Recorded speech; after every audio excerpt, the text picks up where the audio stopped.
Halo teman-teman, kenalin nama aku Muhammad Fauzi Abdullah dari Prodi S1 Teknik Telekomunikasi dari Universitas Telkom dengan NIM 110119173.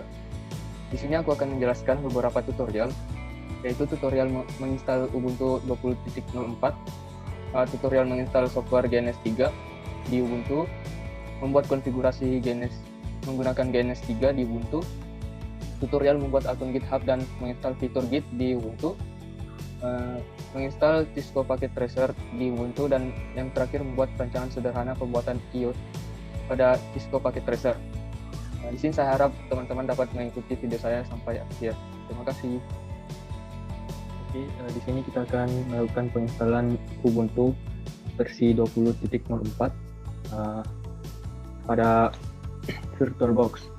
Nah, sebelumnya itu Ubuntu adalah sistem operasi yang open source dan distribusi Linux yang berbasis Debian. Sedangkan VirtualBox adalah perangkat lunak virtualisasi yang dapat digunakan untuk mengeksekusi sistem operasi tambahan di dalam sistem operasi utama. Oke, kita langsung saja langkah-langkah untuk menginstal Ubuntu versi 20.04. Yang pertama itu kita install file ISO Ubuntu di Chrome, yang dimana file ISO yang digunakan ini untuk saat ini kita gunakan itu versi 20.04. Terus selanjutnya klik baru. Nah, berikan di sini masukkan nama. Di sini saya akan masukkan namanya itu CPS. Terus IP-nya ganti ke Linux. Versinya itu Ubuntu sesuai dengan laptop masing-masing. Terus klik lanjutkan.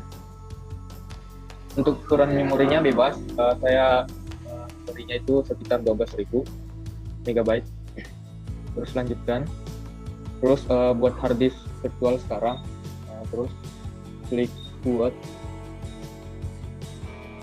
Terus di sini kita memilih VDI, yaitu Virtual Disk Image. Terus lanjutkan. Terus lanjutkan.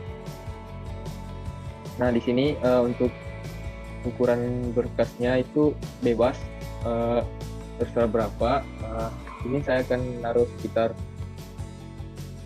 15 GB. Terus klik buat. Nah, sini kita ke pengaturan.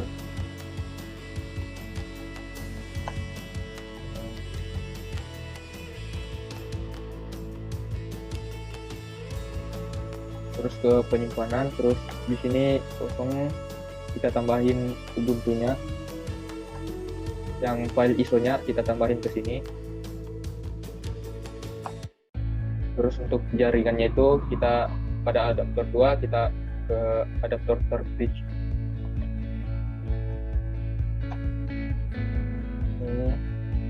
Setelah itu klik OK.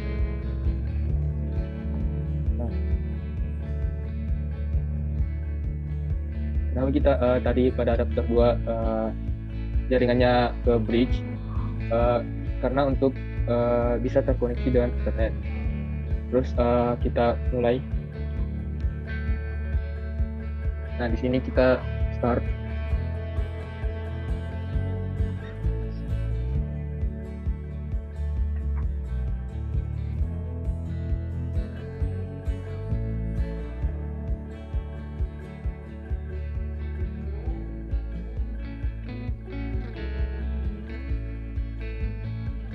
Nah, selanjutnya kita memilih install Ubuntu. Terus untuk keyboard layoutnya itu kita memilih English. Nah, di sini kita continue.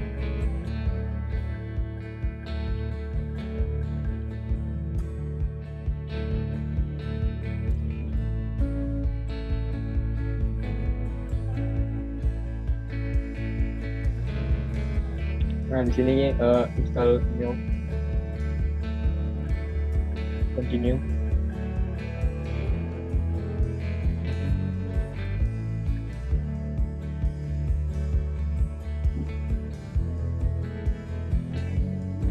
Nah, di sini untuk lokasinya bebas sesuai dari tempat tinggal. Kebetulan saya sekarang berada di Makassar. Terus masukkan namanya.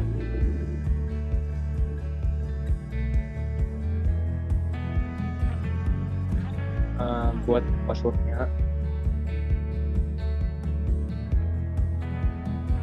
Oke, selanjutnya continue. Nah, tunggu sampai selesai.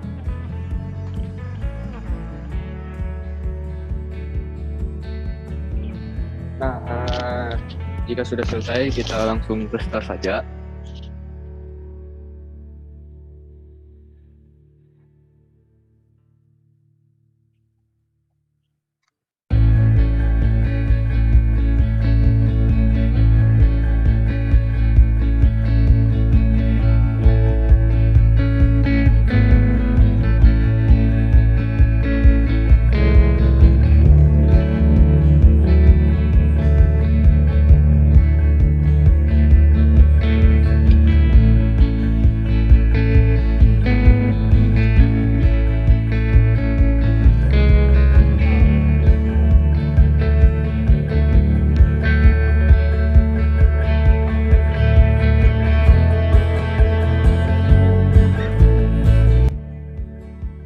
Nah, selanjutnya itu kita lepas DVD-nya. Oke, kita masuk ke terminal untuk memastikan apakah Ubuntu-nya bisa terkoneksi dengan internet.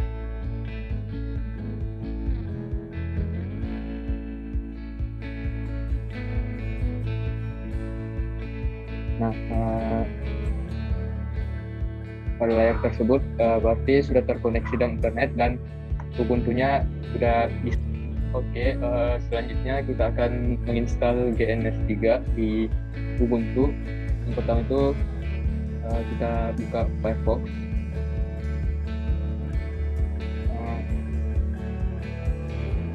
Kita cari di Firefox GNS3.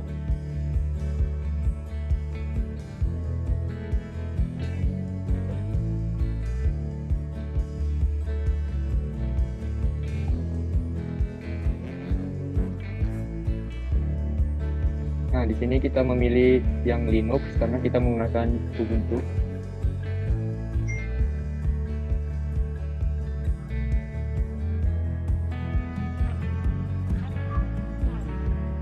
Nah, di sini terdapat beberapa perintah, jadi kita ikutin aja.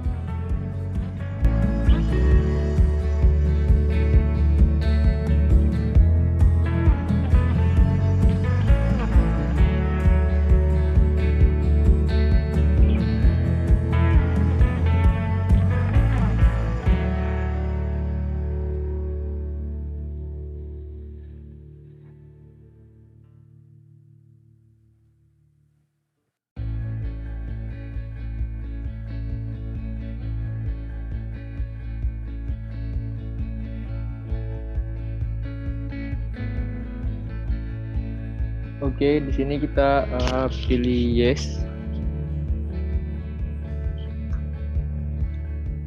Yes.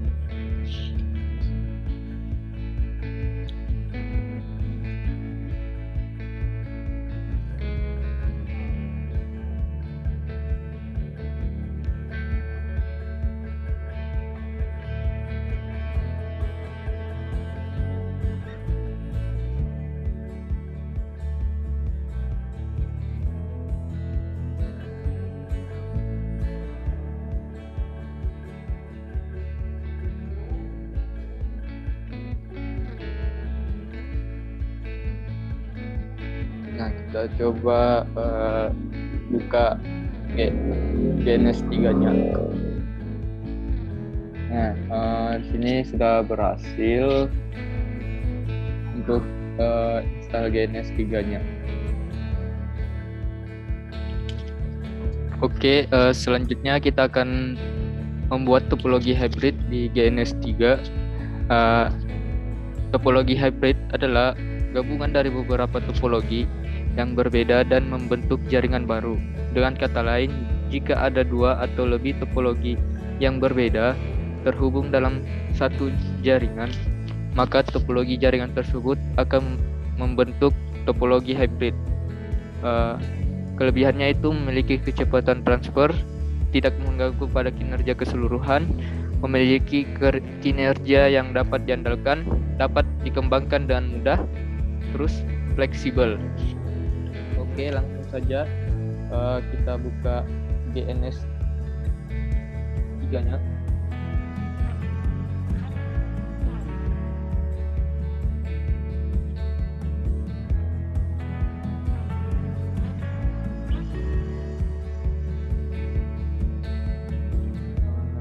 Di sini belum terdapat router, jadi kita download terlebih dahulu router yang ingin digunakan itu dengan link berikut. Nah,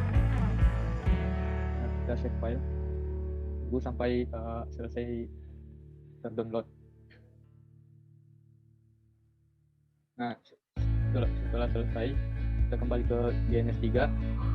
Untuk menambahkan router tersebut, kita pilih menu edit, terus reference,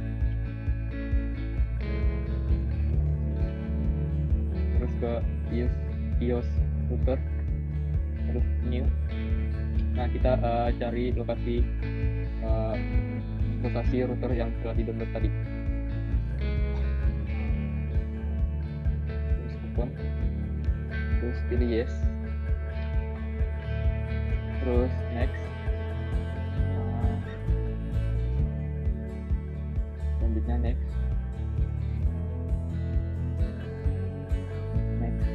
terus tambah slotnya itu jadi PAFETX.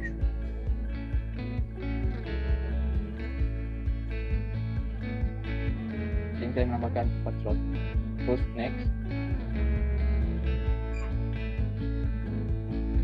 terus finish.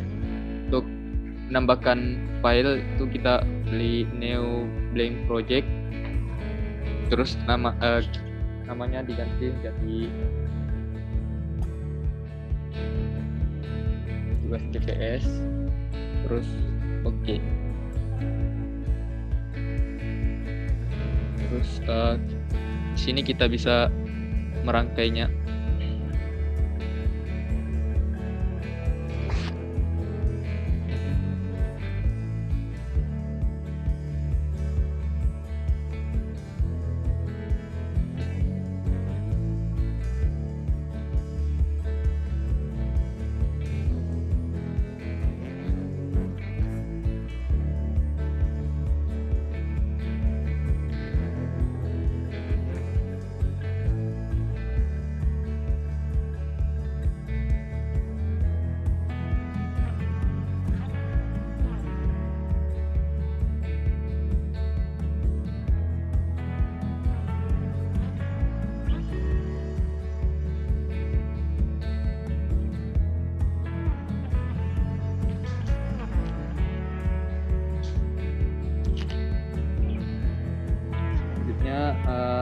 Kita config pada routernya itu, kita mulai dari router 1.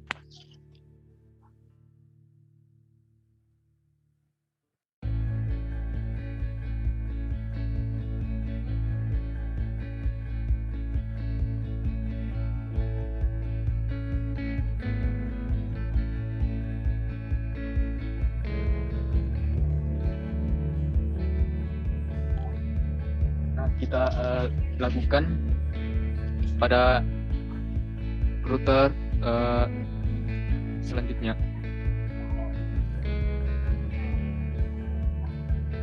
Oke, selanjutnya kita config satu-satu isinya.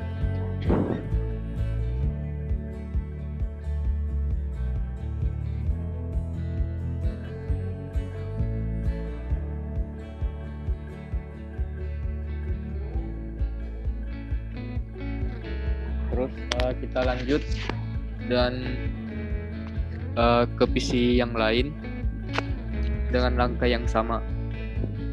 Terus kita config routernya, yaitu dan konfigurasi protokol OSPF. Nah, sebelumnya itu OSPF adalah sebuah protokol routing otomatis dynamic routing yang mampu menjaga, mengatur, dan mendistribusikan informasi routing antar network, mengikuti setiap perubahan jaringan secara dinamis.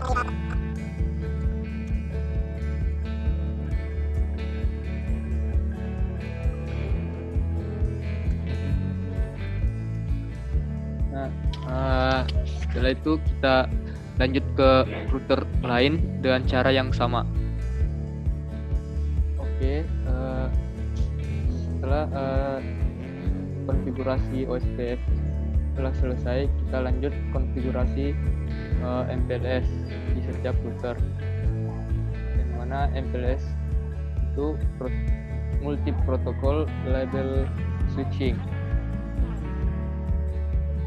yang dimana itu sebuah metode transmisi data yang menggunakan label untuk melakukan forwarding paket data. Dengan penggunaan label ini, maka pengiriman paket data akan dilakukan dalam kelompok-kelompok.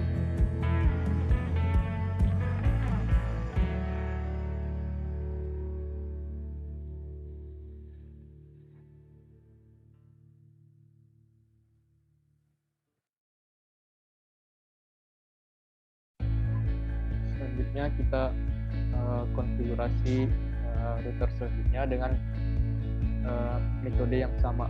Oke, setelah selesai semua, kita lakukan uji coba dari PC1 ke kita coba ping dari PC1 ke PC7. Nah, ini menandakan bahwa ping dari PC1 ke PC7 telah berhasil, dan konfigurasi dari topologi hybrid telah berhasil.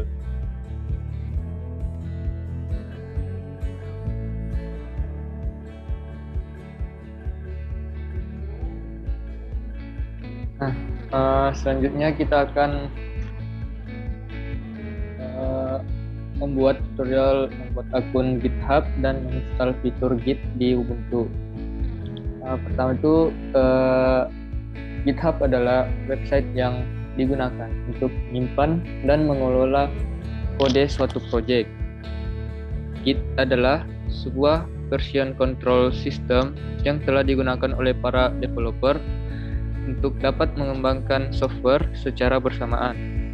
Fungsi utama Git adalah mengatur versi source kode program dengan memberikan tanda baris serta kode mana yang perlu ditambah ataupun diganti. Nah, langsung saja kita masuk.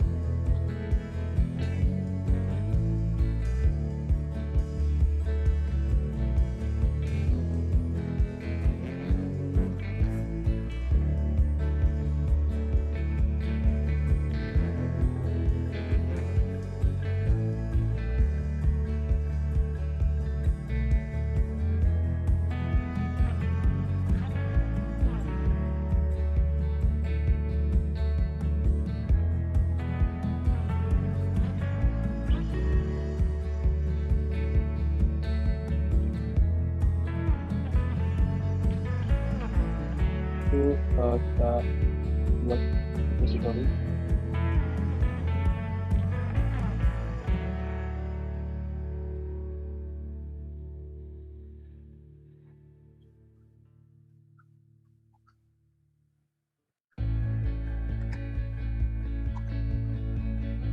Oh ya, untuk nama repositorinya itu bebas. Nah, di sini saya pilih public, terus add readme file. Terus kita pilih kode, terus salin linknya.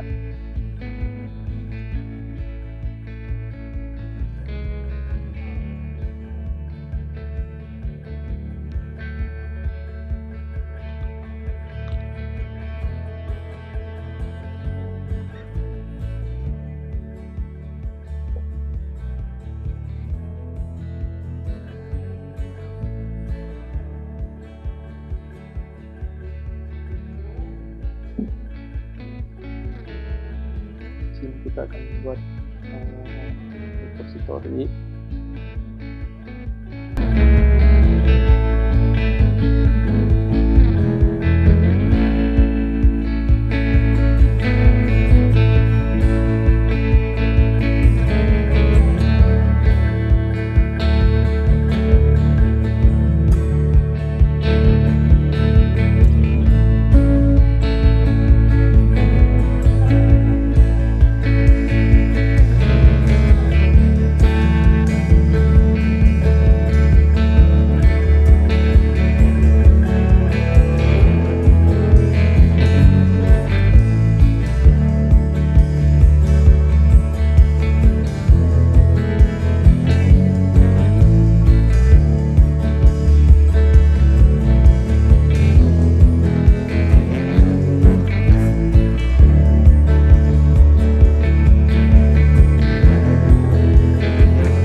Yaitu kita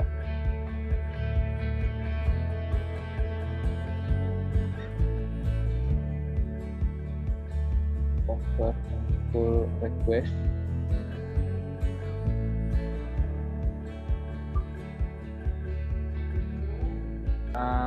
di sini sudah berhasil untuk melakukan pull-nya. Jadi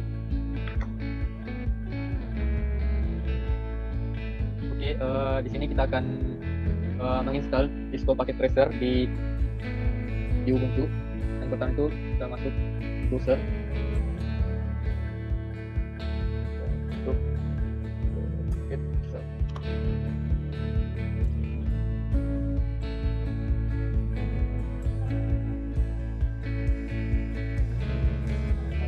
kita login.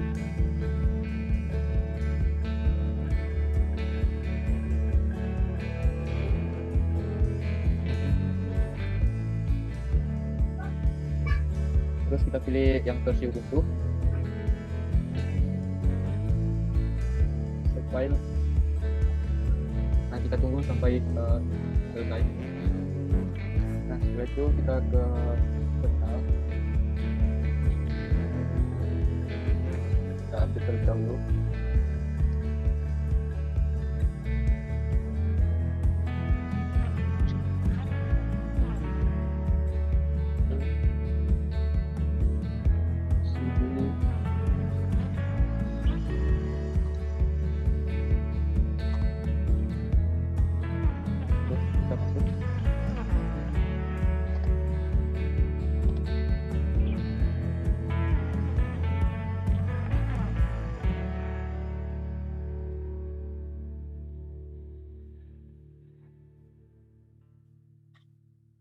Terus kita oke, pilih yes.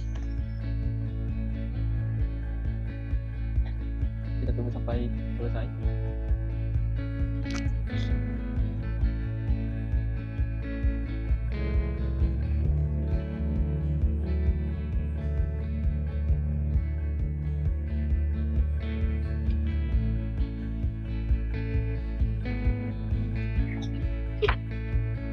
Login menggunakan email Isco yang telah dibuat.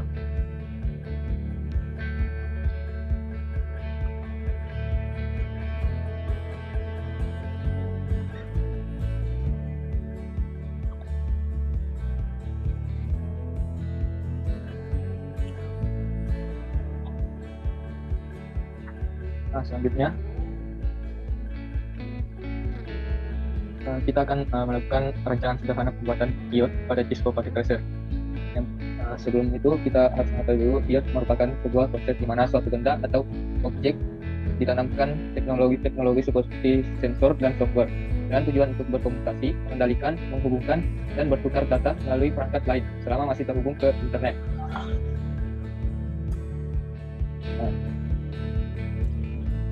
Kita pilih terlebih dahulu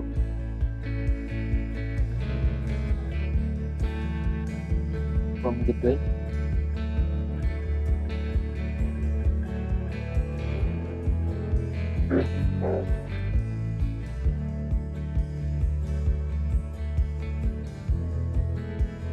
Terus kita pilih device yang kita rancang.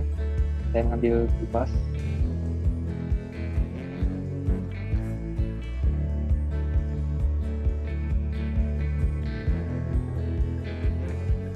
Nah, home gateway ini hampir sama dengan access point.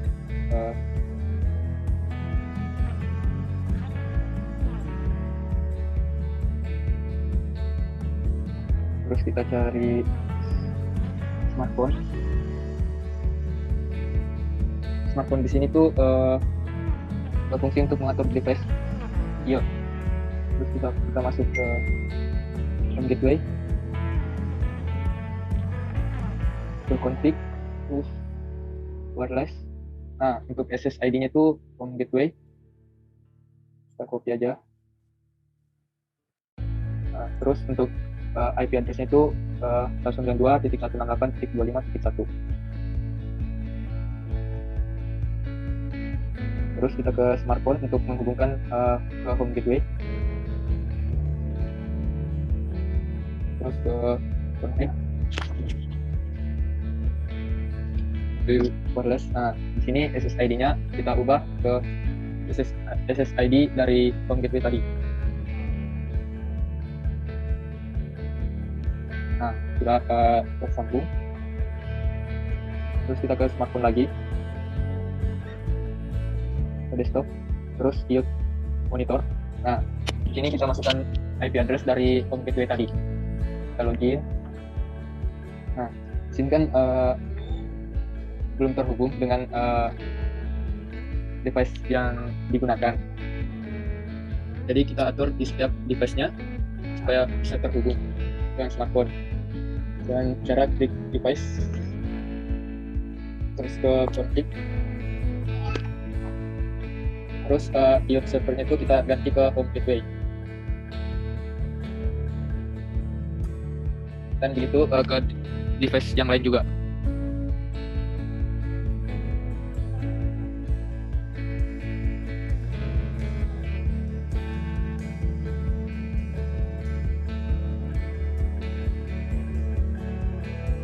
Nah, untuk mengatur kondisi, untuk bisa mengatur sekaligus device itu kita memilih condition.